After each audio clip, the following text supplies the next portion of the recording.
ಬಿಜೆಪಿಯಲ್ಲಿ ಒಂದು ಬೆಳವಣಿಗೆ ನಡೀತಾ ಇದೆ. ವಿಜಯೇಂದ್ರ ಅವರನ್ನ ಬದಲಾಯಿಸಬೇಕು ಅಧ್ಯಕ್ಷ ಸ್ಥಾನದಿಂದ ಅನ್ನುವಂಥ ಒತ್ತಡವನ್ನ ರೆಬಲ್ಸ್ ನಾಯಕರು ಮಾಡ್ತಾ ಇದ್ದಾರೆ. ಕಳೆದ ಹಲವು ತಿಂಗಳಿನಿಂದಲೂ ಕೂಡ ನಡೀತಾ ಇದೆ. ಈಗ ಬಂಡಾಯ ನಾಯಕರ ವಿರುದ್ಧ ರೈತಾಸ್ತ್ರ ಪ್ರಯೋಗಿಸಿದ್ರ ವಿಜಯೇಂದ್ರ ಅಂತ. ರೆಬಲ್ಸ್ ನಾಯಕ ಸಿದ್ದೇಶ್ವರ್ ತವರಲ್ಲೇ ಬಿವೈ ವಿಜಯೇಂದ್ರ ಬೃಹತ್ ಹೋರಾಟಕ್ಕೆ ಸಜ್ಜಾಗಿದ್ದಾರೆ. ವಿಜಯೇಂದ್ರ ಬದಲಾವಣೆಗೆ ಮಾಜಿ ಸಂಸದ ಜಿಎಂ ಸಿದ್ದೇಶ್ವರ್ ನೇತೃತ್ವದ ರೆಬಲ್ಸ್ ಟೀಮ್ ಪಟ್ಟು ಹಿಡಿದಿದೆ. ಡಿಸೆಂಬರ್ ಮೊದಲ ವಾರ ದಿಲ್ಲಿ ಪರೇಡ್ ನಡೆಸೋದಕ್ಕೆ ರೆಬಲ್ಸ್ ಪಡೆ ನಿರ್ಧಾರವನ್ನು ಮಾಡಿದೆ.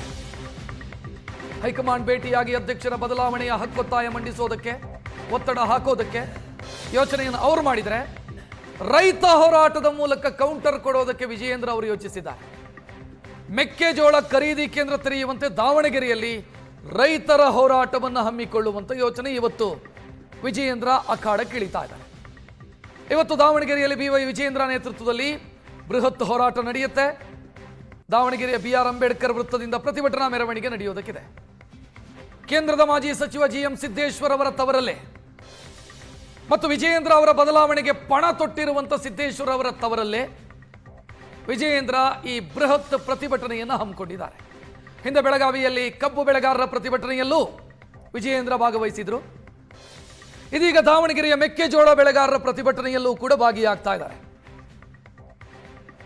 ರೈತ ಹೋರಾಟದ ಮುಖಾಂತರ ಹೈಕಮಾಂಡ್ಗೆ ಸಂದೇಶ ರವಾನಿಸುವಂತ ಪ್ಲಾನ್ ಇದು ಅಂತ ಹೇಳಲಾಗಿದೆ.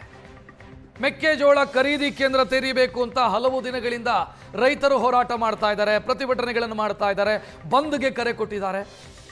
ಕೇಂದ್ರ ಸರ್ಕಾರ ಸಪೋರ್ಟ್ ಪ್ರೈಸು ಬೆಂಬಲ ಬೆಲೆಯನ್ನು ನಿಗದಿ ಮಾಡಿದೆ, ರಾಜ್ಯ ಸರ್ಕಾರ ಖರೀದಿ ಕೇಂದ್ರ ತೆರೀತಾ ಇಲ್ಲ ಅನ್ನೋದು ಹೋರಾಟದ ಸಾರಾಂಶ.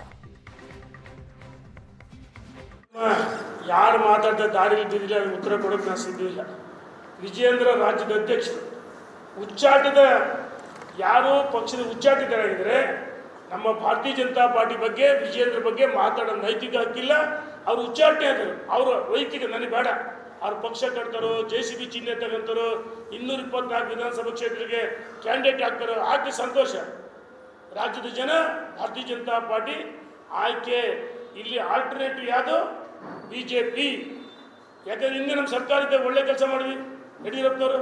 ಮತ್ತು ರೈತರ ಪಾಲಿಗೆ ಈ ಸರ್ಕಾರ ಇದ್ದೂ ಇಲ್ಲದಂತಾಗಿದೆ. ನೀವು ರೈತರ ಬದುಕಿನ ಜೊತೆನಲ್ಲಿ ಚಲಾಟ ಆಡಬೇಡಿ.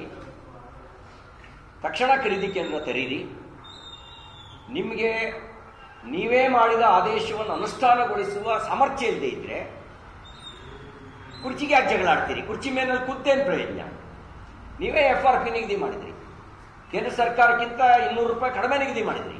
ನೋಡಿ, ನಮ್ಮ ಪಕ್ಷ ರೈತ ಹೋರಾಟದಿಂದಲೇ ಸಾಂಪ್ರದಾಯಿಕ ನೆಲೆಯನ್ನು